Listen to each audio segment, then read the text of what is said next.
Hello everyone, my name is Pixlriffs and welcome back to Minecraft RTX Survival. I hope you guys are having a good day. In today's episode, I think we're gonna go exploring a little bit because I have now got a base all set up. I've finished the house, the quote-unquote starter house from the last episode. And thank you so much for all the support on the last episode. I'm glad you guys like the house. I am kind of in love with this place. I really like the way it turned out. And yes, as you can see, I have now finished the back, more or less. There is one little row of wool that I still have to finish off there that I forgot about for a while. But yeah, I have finally got myself the rest of the house done. And I've started working on the interior as well. I did a little bit of this on a live stream. I was just workshopping some stuff with a few lighting effects. And I came up with something that I really like. So we're going to walk into the hallway of this house, which as you can see right now, has some redstone lamps in the ceiling to light the place up, but I installed a light switch by the door so that the rest of the time I can leave the house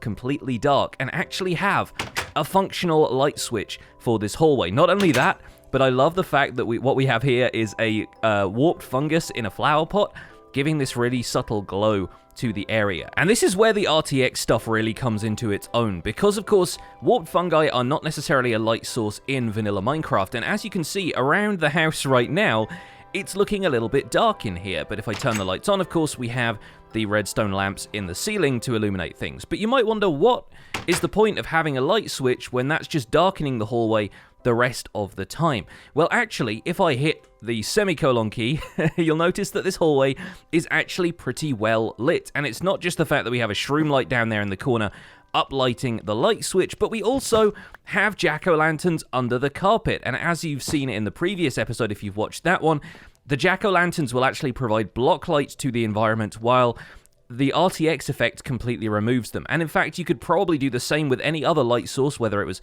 glowstone or something else, because putting carpet over the top of them also removes the light source from the RTX rendering of the scene, while still allowing block light to come through. And I just really like the fact that we can have overhead lighting that actually feels like it means something, that's actually like a convenience to the player in the same way that turning on lights in your real-world house is. Now, of course, beyond this, I haven't really done a whole lot. I'm still working on the layout of the house, still working on where the upstairs floor is going to go.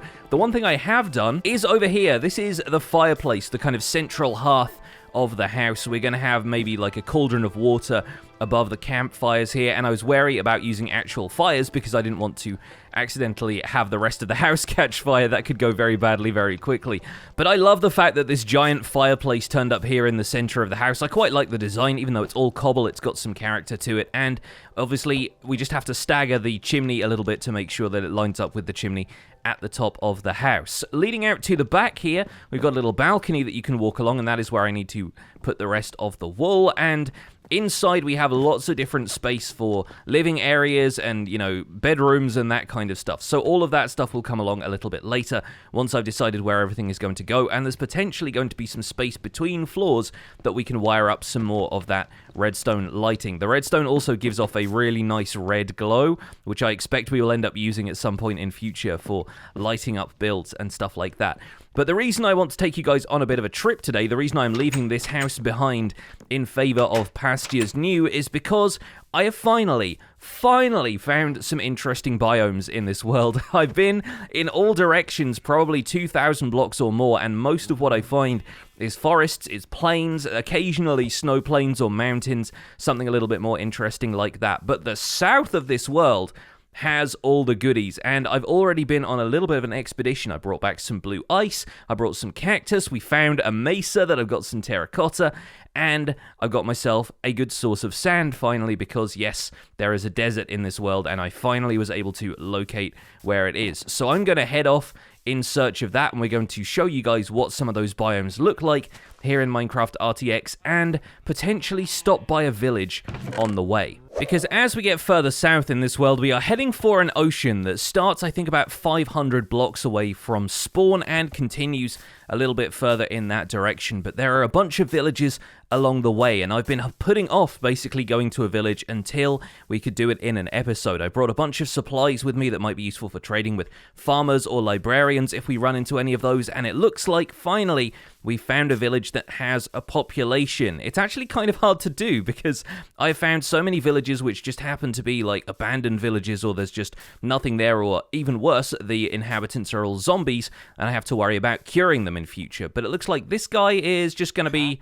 Oh, he is a farmer. Okay, he just doesn't have the outfit right now. That's a little odd, but either way, we can potentially get our first emeralds by trading supplies with him. I would prefer a carrot trade, though, so I might leave him alone for now and maybe harvest some of these potatoes. Oh, yes, at last we have some potatoes in this series. I was able to get carrots from a zombie, but unfortunately, potatoes have eluded me until now. Well, no longer. We can finally get started with all of the potato planting. And yeah, I wonder why their outfits aren't showing up for me. That's a little bit odd. Oh, and he's helping me replant the potatoes. Oh, how lovely. All right. Well, let's see if we can maybe get a couple of different trades out of the other farmers in the area. Are you a farmer as well? You look like you might be. Yep, another farmer. Okay, great. And that, of course, you have a beetroot trade. Of course. Well, there's some beets over here, so maybe I can trade some of those with you. And as always, I'm using the trick that allows you to fortune crops in order to get a few more of them. Or in the case of anything that has seeds, unfortunately, it just gives you more seeds, not more of the plant itself. So in terms of beetroot seeds, I have a bunch now, but in terms of the actual beetroot, I only have half a stack. But half a stack will probably do if we just want to get started with our trading loop and get a few emeralds. The Wandering Trader has come to my base a couple of times, and I've always wanted emeralds every single time he's visited. So hopefully now, if we trade a few of these, yep, there we go. We can get ourselves a couple of emeralds, and I can trade a few pumpkins to him as well if we want to a little bit later. Let's see if this village has anything else to offer. Looks like there's only a couple of villagers here for now, but these look like the kind of houses that might potentially have some chests in. There's a smoker in there, so that's potentially a butcher if anybody around here wants to become a butcher. Seems like there's only a couple of villagers here, though. To the best of my knowledge, I've not come through here when it's been nighttime, so I assume these villagers haven't been killed off by zombies, but either way, I'm going to take a bed with me just in case night falls while I'm still here. Oh, there's another one. What are you? You're also a farmer. Okay, great. Or maybe, I don't think that's the same farmer. I don't think he would have wandered off that far. Here we go. Here's my lad, a stonemason. Awesome stuff. Well, we can buy bricks from you. We can potentially trade you some smooth stone, because I haven't really been building with any of the stone I've gathered so far. And then there's a few other things we could get from those trades a little bit later down the line. Oh, lots of potatoes and lots of apples in here as well. All right, I will grab some of those. Yep, we do have 2 wheat farmers here. That's cool. That's cool. What about you with the beet trade? Let's have one more emerald off of you. And do I hear a baby villager? I do. Awesome. So they are starting to repopulate this place. Well, that's great. We have a few villagers roaming around and potentially some more professions being filled out in future.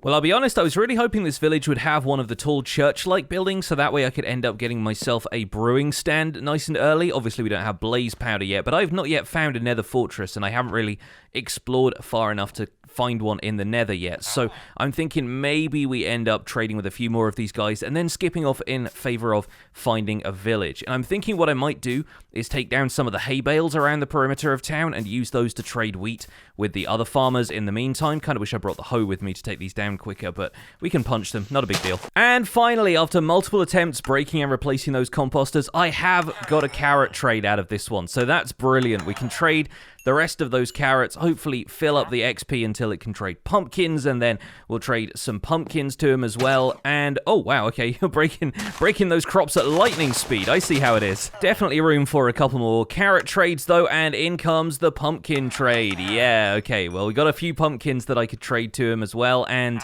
it looks like that has leveled him up to level 2. We could potentially get some golden carrots on the go if we wanted to. Getting a few easy trading loops started in a village like this is going to be pretty essential to getting us started in this world. Not only that, but I've managed to get myself enough emeralds that we could make a couple of emerald blocks, and that way we can start playing around with green light emitting blocks in the same way that we've got the blue and red ones with redstone and lapis. Not only that though, once we go a little bit further south from here and probably course correct a little bit because I think I'm a little bit too far in the easterly direction, I think we will continue our journey out to this desert and leave the villagers to their own devices for now. Their own devices including, apparently, producing cats. Because I have a bunch of other awesome stuff to show you in this episode, and while we're on the way there, I want to say a big thank you to the sponsors of today's video, NVIDIA and Scan. As you've seen in previous episodes, Scan have built me this incredible custom Pixlriffs PC designed to be the ultimate RTX 3080 machine. I've been playing on this machine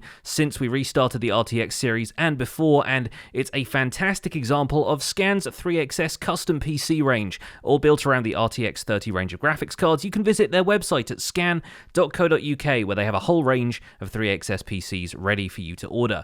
If you've already got your own system ready to go and you're just looking to upgrade your graphics card to something that can run Minecraft RTX, look no further than NVIDIA's 30 series. The GeForce RTX 3080 features 2nd generation ray tracing and 3rd generation tensor cores, and is capable of playing RTX games like Minecraft in 4K resolution at 60 frames per second. It's up to twice as fast as the previous RTX 2080, and it's not just for taking advantage of ray tracing. The extra GPU power helps me with every aspect of my video production workflow, from recording and editing to GPU accelerated rendering.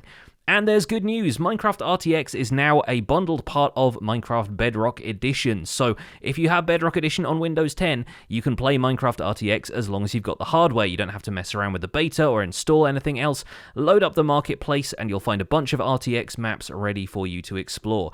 Alternatively, you can check out NVIDIA's guide to converting any of your existing Bedrock Edition worlds to Minecraft RTX with a special RTX PBR resource pack, like the one I'm currently using for this series. Hey folks, welcome back, and as the zombies creep out from beneath the trees and as dawn breaks on a new day in this world, for a start, there are foxes here. Hello! I love me a fox. Love the foxes in Minecraft. I'm not gonna bother them too much right now, though. What I want to show you guys is this structure over here. Yes, that's right, we have found a pillager watchtower over here, and what I'm thinking is the case is that over in this direction, there was another village. Yes, and that village has a church. So hopefully we can sneak up on this village without alerting the pillagers to their presence, and hopefully get ourselves a couple more trades in, as well as hopefully pilfer a brewing stand from that church. Because with a brewing stand, even without nether warts, we can get hold of some splash potions of weakness, which we can use to cure zombified villagers closer to my base.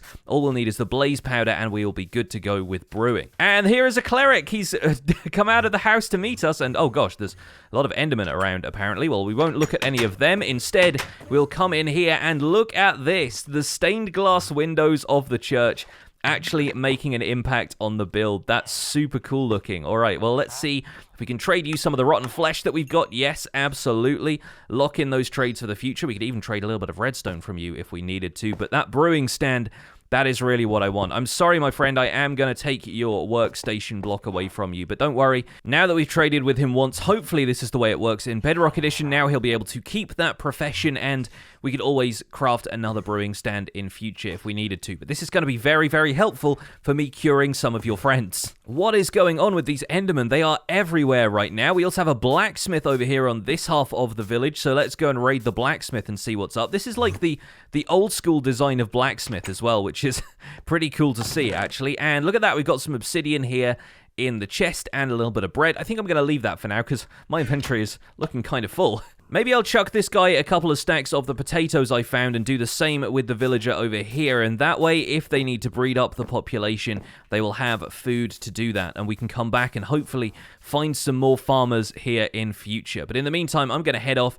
clear out my inventory a little bit by throwing those guys some food, and we're going to continue our journey out towards the biomes that I wanted to show you. The first of which is out here in the middle of the ocean, and you can see it start to come into view now. Yes, we've found ourselves a coral reef, and look at the tropical fish swimming around. I think it is probably time to get out of this boat and go for a bit of a dive. Now let's go swimming under here and see how the ocean light filters down amongst the corals here. That's super cool looking. We could even take a few of these blocks home with us if we wanted to, but personally I'm happy leaving this coral reef untouched for now. The one thing I wanted to show you is, I think maybe potentially an oversight in the RTX pack that I'm using, and that is sea pickles. While sea pickles are providing light to the surroundings in terms of block light, they don't really seem to have any effect on the RTX environment. You don't get additional rays of light being cast from sea pickles. And maybe it makes a little bit more sense for the light from the sun to be illuminating this environment, but even at night they don't seem to really glow at all. So I'm wondering if maybe we can tweak this pack in future to include lighting from sea pickles, because I think that'd be a really interesting light source to use with ray traced lighting in the future. Once again, that's not a hard and fast rule with RTX Minecraft though. It's really just down to the texture pack creators to apply their vision to whatever they think is going to work for the environment. And so that is potentially something we can tweak about this texture pack in future if the texture pack creator does not do it themselves. But only a couple of hundred blocks away from this coral reef, we find ourselves in another really awesome environment. Yes, we have a mushroom island in this world, and I can't believe I found a mushroom island before a desert, but we certainly did. I came out here on a live stream, I ended up exploring south and just ended up stumbling upon this place, and it's really cool to have a mushroom island. Of course, this is the kind of environment where we could really play around with lighting without having to worry too much about the implications of what we're lighting and block lighting everything, because mushroom islands are free of mob spawns with the exception of mushrooms and phantoms spawning in the sky above you. And of course, the mushrooms are here in plentiful supply. We could gather some mycelium from here if we wanted to, start a mushroom farm, or even just gather some mushroom blocks from this landscape. But maybe we'll return here in future. I don't know. I like the fact that we can now hide block light while still providing light from different sources in RTX. So I don't know if I'm going to rely on the landscape of a mushroom island in order to play around with lighting effects. But in the meantime, we are at least going to be able to sleep here for the night, and it's good to know that a mushroom island is out here, and also not that far away from a frozen ocean. Now, I would rather show you this during the day than during the night, because of course a lot of the blocks around here are going to be spawning mobs, but I made a really interesting discovery about blue ice in Bedrock Edition the other day, which is something some of you Bedrock Edition players may have taken for granted, but I genuinely didn't know was a thing. And that's that blue ice is actually a light source. Blue ice in Minecraft Bedrock Edition gives off a light level of 5, and so as I was exploring these areas and finding patches of blue ice, which I think this right here is, so I'm going to silk touch a little bit more of it. Yes, there we go, we got ourselves some blue ice. That's actually glowing with a light level of 5, and once again the texture pack maker has taken this into account when setting up the RTX lighting values, and blue ice actually glows from within with this really awesome light that I think we could potentially use for builds further down the line. And so if I can find a little bit more blue ice, which is often kind of hard to distinguish from the packed ice around here, I'm probably going to take down a few more of these icebergs and use the blue ice as a light source in future. And at long last, we have made it. This is, as far as I can tell, the closest desert to my spawn point in this world, and it is about 4,000 blocks away, which is quite the distance, but thankfully we've made it here, and I can always set up a nether portal here and return a little bit faster next time if I wanted to. And I do want to, because I want to make sure that we can get a lot of sand so that we can play around with glass and colored material a whole bunch in this series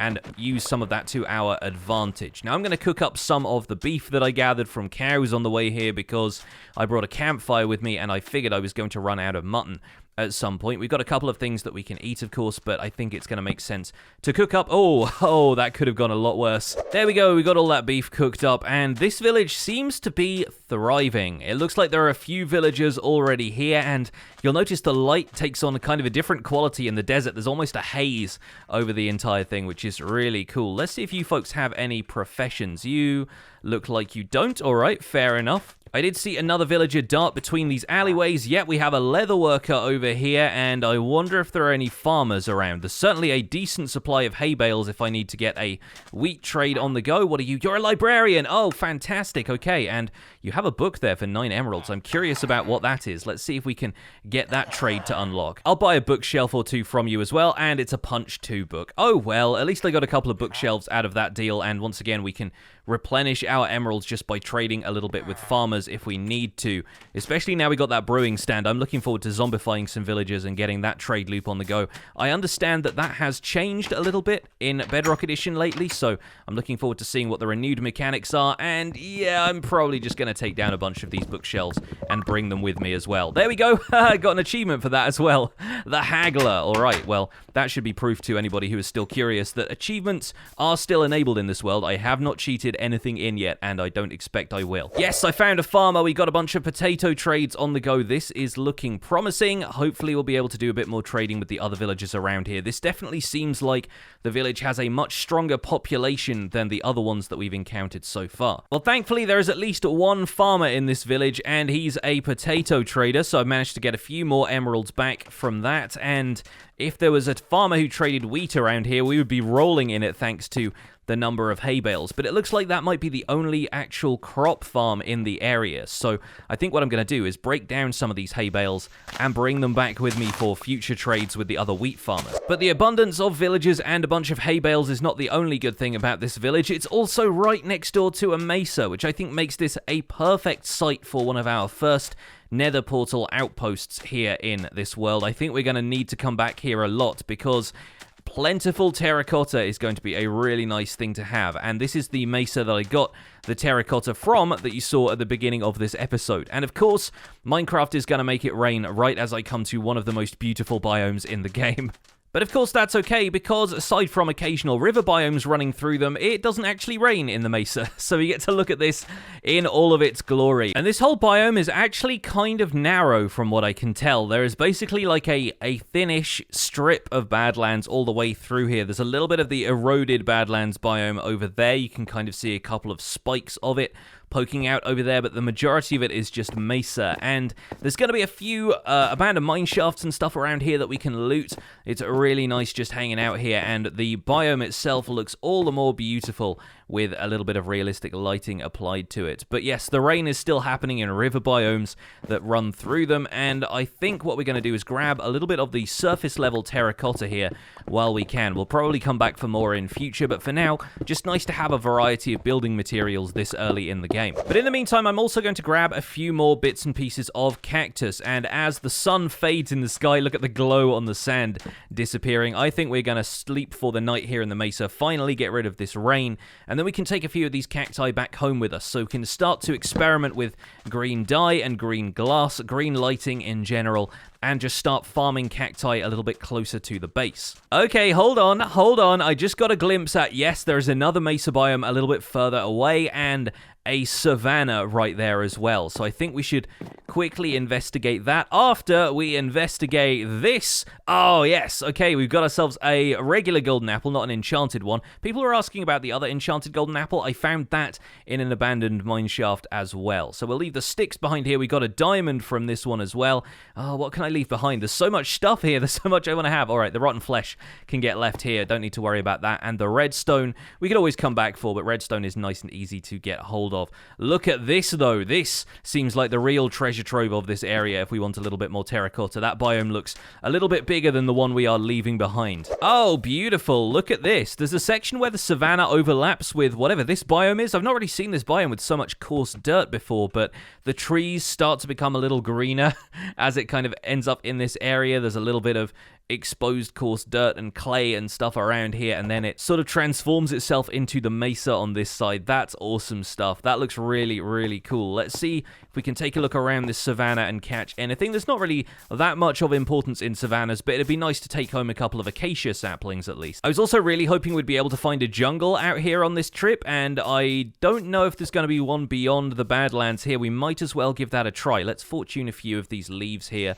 just to see if we can get... Yep, there we go. Easily done. A couple of acacia saplings that we can take home with us and start farming some of the last wood types we still don't have. I'm not finding any jungle biomes around the perimeter of the Badlands, although there's even more over in this direction, so who knows. But I think I'm done exploring for now. My inventory is full of stuff anyway, so I think I'm going to make my way back home. It's 5,000 blocks back to the base. I feel like doing a little bit more work on that interior before this episode is over and done with. Alright folks, I've done a little bit more work on the house interior and I'm about ready to call it for the day. I think I've got enough done for the moment at least. There's still some parts of the house that are left kind of untouched. I have a feeling there's a skeleton wandering around upstairs or maybe in between floors, because there is a little bit of a space in between this floor and the upstairs where I've been concealing some redstone, because not only do I have a light switch in here now, I also have a light switch in this room, allowing me to turn on and off the redstone lamps in the ceiling. Once again, we've got some light sources under the floor, making sure there is block light for mob spawning purposes, but of course, we are looking at a different rendering of the light when we're in RTX. And the cool part about this is it only happens very briefly at the beginning of the day, but since I have a little day bed in here, kind of like as a chaise or something like that, I figured it was nice to have a bed in here as a seat, but also as a way to set my spawn in here. There's a ray of light that comes through this window first thing in the morning, hits that door, and then kind of comes across the room. It hits this table very briefly, and then the angle of the sun continues across the sky, and it ends up casting its light in different places. But, here's the skeleton, and I haven't made myself another shield yet, so we're going to have to roast you over the open fire, my friend. There we go. In the kitchen area, we have a whole bunch of improvements made. The hearth is now looking pretty dominant in this space. It's a nice big place, but we've got some chains either side of a cauldron that's kind of holding up here, and I was wondering if you can apparently put lava in cauldrons. Oh, yes. Now you're talking.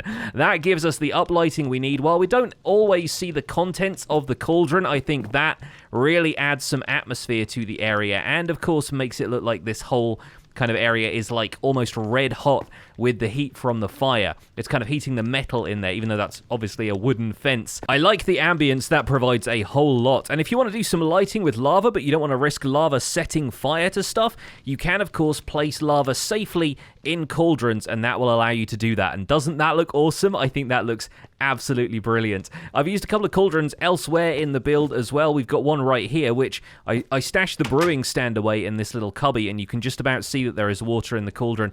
Take a look at the reflection of that off of the cauldron water there. And this is like a little food prep area. We've got a sink there, basically, with a lever acting as a tap. We've got a pressure plate here to work like a cutting board. This is another fun detail I really like. I extinguished a campfire right here to make it look like there were just some spare logs that you could throw onto the fire if you wanted to, just kind of piled up neatly in the corner there. A couple of barrels over there, and I'm not quite sure what I want to do with this room. I'm kind of thinking maybe it's going to be some sort of like study, or maybe even a dining room since it's next to the kitchen here, but that actually leads down to a wine cellar that I decided to put under the floor because the floor was, kind of raising up by a level each time we went through a different room. So I thought we'll continue that and have a nice cozy wine cellar down here. There's a barrel here with a water source in it that you can't quite tell unless you stand and look at it for a minute and you realize that the heat haze in there is actually the wobble of a water source, because the water is fairly still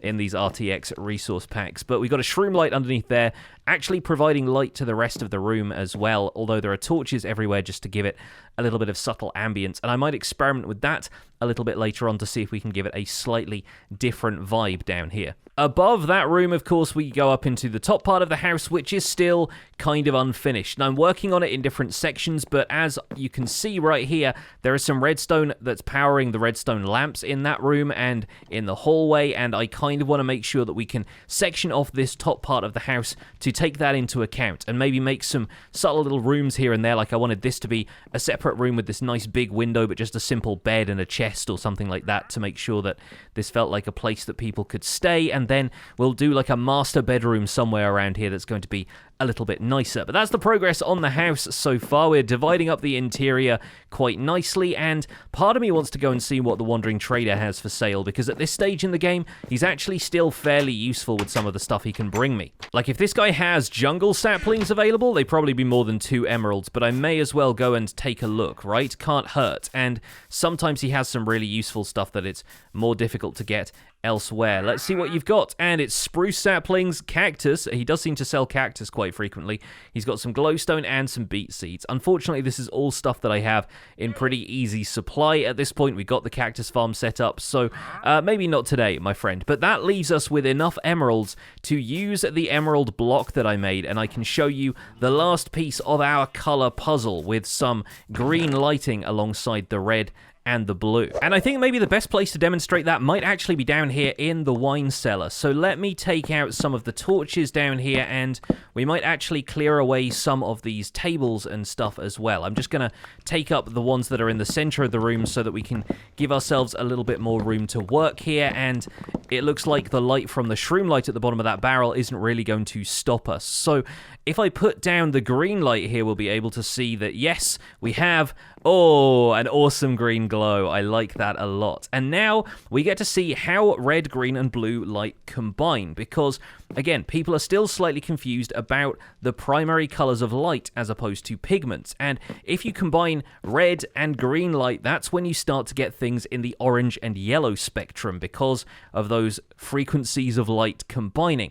Now, if I hew the side off of this barrel, probably just to get the blue block in here as well, you'll notice something a little bit different happens here, because if I put the blue block in there, you actually get the fade between blue and red to make purple, you get the fade between blue and green to make cyan, and in the center, you get something close to white. And if you're familiar with any kind of image editing software like Photoshop or whatever that has that kind of color wheel picker that you choose selecting colors from, you'll actually find that in the center of red, green, and blue, you get white. You get the light combining in the middle. And if I put down a floor of white concrete here temporarily, we'll be... Oh, look at that, though. Look at that, though.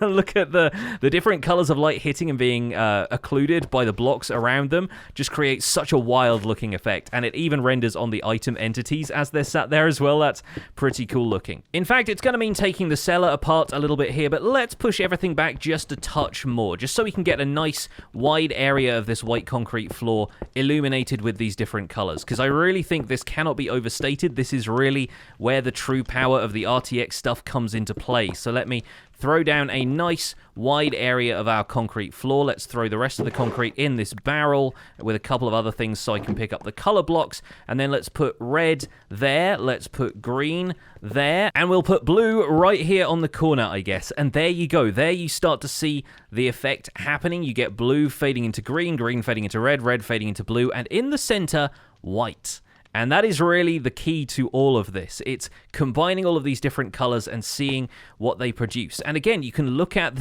the way all of this stuff is lit around the room, and the way that the wall over there doesn't get the light from this red block because it's being occluded by the barrel, so you get much more of the blue light hitting that corner.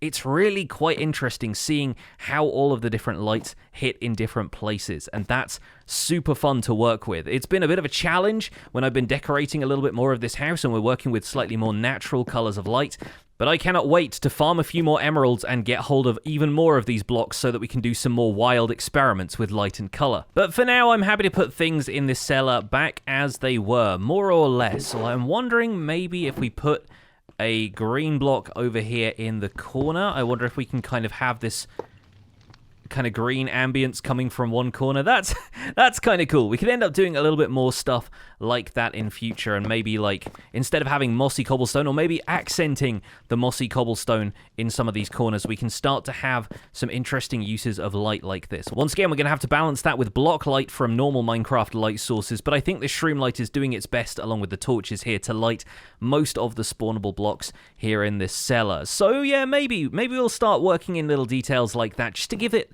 the ambience. We can make this a little bit more kind of fantastical than lifelike and see how we get on. But I think that is probably where we're going to leave it for this episode of the Minecraft RTX series. I hope you've enjoyed this look at some of the biomes and some of the other interior design stuff I'm doing in the series so far. Don't forget to leave a like on this episode if you enjoyed it. Subscribe if you want to see more, and I'll see you guys soon. Take care. Bye for now.